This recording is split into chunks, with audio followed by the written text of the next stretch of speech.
Hello, dear students. Good morning. How are you? I hope all are you well at your house. So, dear students, today onwards, I'm going to teach you the next part of the lesson of the Silk Road. In this lessons, we are discussing about the Kora, and you know very well what is a Kora. So, let's start today's lessons. देखिए, we finally reached the top of the pass at 5,515 meters. अंत में हम दर्रे की चोटी के ऊपर 5515 metre की चढ़ाई के ऊपर पहुंच गए. It was marked by a large crane of rocks fascinoids with white silk screws and ragged player flags. अब ये जो सफ़ेद मखमल व झालरदार प्रार्थना ध्वजों से सुसज्जित पत्थरों का सपूत बना हुआ था. मतलब क्या कह रहा है कि यहाँ पर मखमल जो कपड़े से बने हुए जहाँ पूजा अर्चना की जाती है उसके झंडों के साथ और सुसज्जित पत्थरों के सपूत को चिन्हित किया गया था या बनाया गया था. We I took a turn around the crane. अब हमने क्या किया भाई, परंपरा के अनुसार इस सपूत के चारों तरफ चक्कर लगाया. In a clockwise direction as in the tradition. जैसे कि परंपरा है, सुई की जो घड़ी जो घूमती है उस दिशा के अनुसार हमने चक्कर लगाया. And Chetan checked the tyres on the vehicle. अब उस समय सैतन ने क्या किया, अपने व्हीकल के टायरों को चेक किया.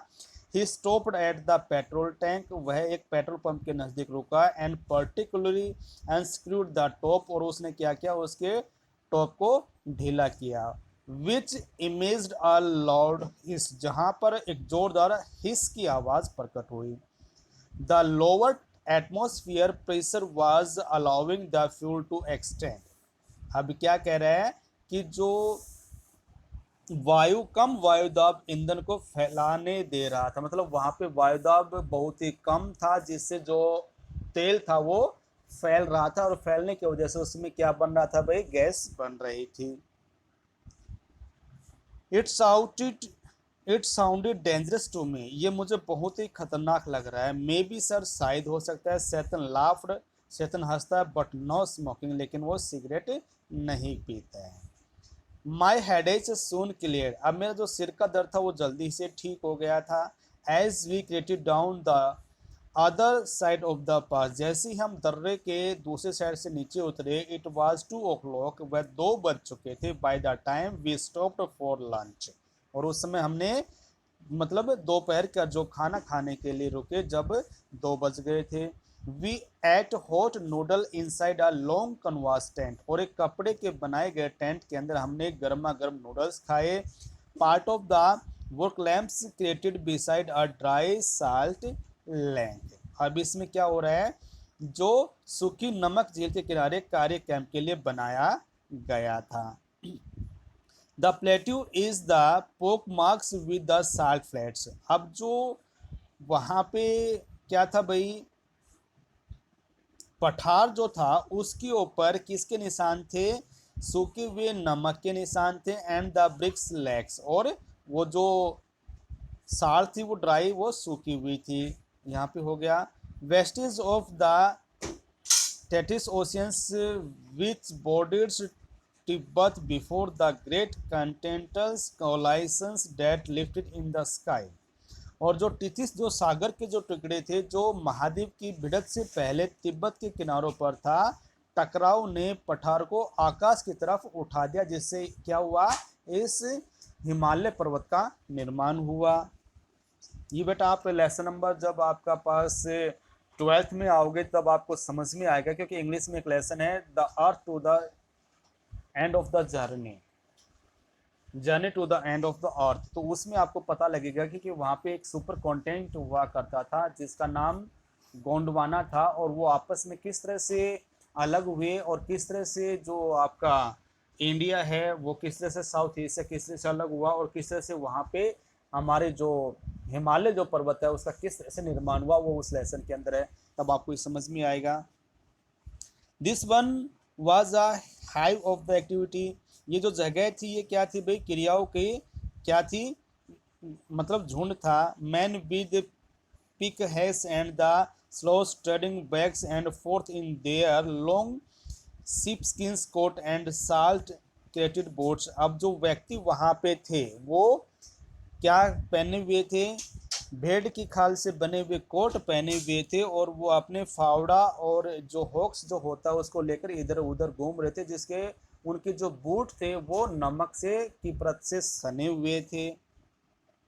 All wore sunglasses against the glare as the steady streams of the blue tracks emerged from the blindingly white lakes landed with the piles of the salt। और सभी सन सूर्य ग्लासेस की चश्मा पहने हुए थे, जिससे जो नमकीन जो नदियाँ थी, जो झीलें थी, उससे सूर्य की जो प्रकाश से जो आने वाले अंधे कर देने वाले जो किरणें थी उससे उसको बचा सके।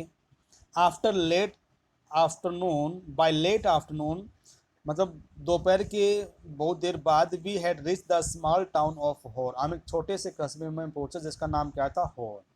Black on the main east-west highway that followed the old trade routes from the Lhasa to Kashmir। जो बहुत ही जो प्राचीन कालीन जो रास्ता था, जो व्यापारिक जो रास्ता था, जो पूर्वी सड़क पश्चिमी सड़क पर जो हाईवे पुराने लहासा से कश्मीर मार्ग पर स्थित था, वहां पर हम पहुंचे। Daniel who was returning to Lhasa. अब डेनियल को कहाँ पे पहुंचना था? लहासा से वापस जाना था।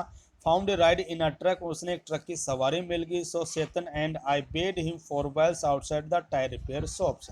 अब हमने क्या किया भाई, जो टायर पंचर की दुकान थी उसके ऊपर जाकर उसके ऊपर से हमने उसको अलविदा कहा। We had suffered two punctures in quick sections on the drive down from the Salt Lake, and Satan's was eager to have them fixed since they left him with no spare। अब क्या कह रहे हैं कि जैसे ही हम वो नमकीन झील से नीचे उतर रहे थे तो हमें जल्दी जल्दी हमारी जो गाड़ी दो बार पंचर हुई और शैतान उसको ठीक करवाने के लिए बड़ा ही आतुर था। क्यों? क्योंकि they left him no spare, क्योंकि उसके पास कोई दूसरा अतिरिक्त टायर नहीं था। Beside the second tyre he had changed, लेकिन जो दूसरा जो टायर उन्होंने जो चेंज किया था had been replaced by one that was and smooth as my blade head.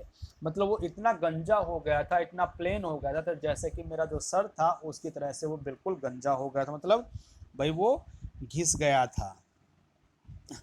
होर was a grim miserable place. अब क्या कह रहा है कि जो होर था वो बहुत ही ज़्यादा गंभीर और दुखमय स्थान था। देयर वाज नो वेजिटेशन, वहाँ पे किसी तरह की कोई वनस्पति नहीं थी। What's over just dust and rocks, केवल क्या थी भाई वहाँ पे? धूल और चट्टानें थी। Liberally scattered with the years of the accumulated refuse, बहुत ही ज़्यादा साल के जो व्यर्थ का पदार्थ इकट्ठा की हुई थी। Which was unfortunate given that the town set on the shore of the lake Mansarovar. और दुर्भाग्यपूर्ण बात क्या थी कि जो ये जो शहर था कहाँ पे था? जो मानसरोवर जो झील थी उसके किनारे को उपस्थित था। Tibet most venerated stretch of the water, ये जो कह रहा है कि जो तिब्बत का बहुत ही ज़्यादा संवेदनशील जल का फैलाव है। Ancient Hindu and the Buddhist cosmology pinpoint Mansarovar as the source of four giant river Indians river. और क्या कह रहा है भाई इसके अंदर? प्राचीन हिंदू व बौद्ध विचारधाराओं में मानसरोवर के चार महान भारतीय नदियों का स्रोत माना गया है। Actually only the Sutlej, sorry कौन कौन सी है? Great Indian rivers, the Indus, the Ganga, the Sutlej and the Brahmaputra. ये जो चारों नदियां वहां से निकलती है। Actually only the Sutlej flow from the lake, केवल जो सतलुज जो नदी है केवल इसी झील से निकलती है। कौन सी झील से? मानसरोवर झील से। But the head waters of the other all rise near by on the flanks of the mount Kailash, लेकिन जो बाकी जो तीन जो नदियां हैं माउंट कैलाश के नामक झील से निकलती है। We were within staking distance of the great mountain and I was anger to forge ahead. और अब क्या कह रहा है कि हम उस महत्वपूर्ण दूरी पर आ गए थे और मैं आगे बढ़ने के लिए बहुत ही ज़्यादा आतुर था। ठीक है बेटा, आज इतना ही है। कल फिर मिलते हैं, तब तक के लिए bye, have a good day.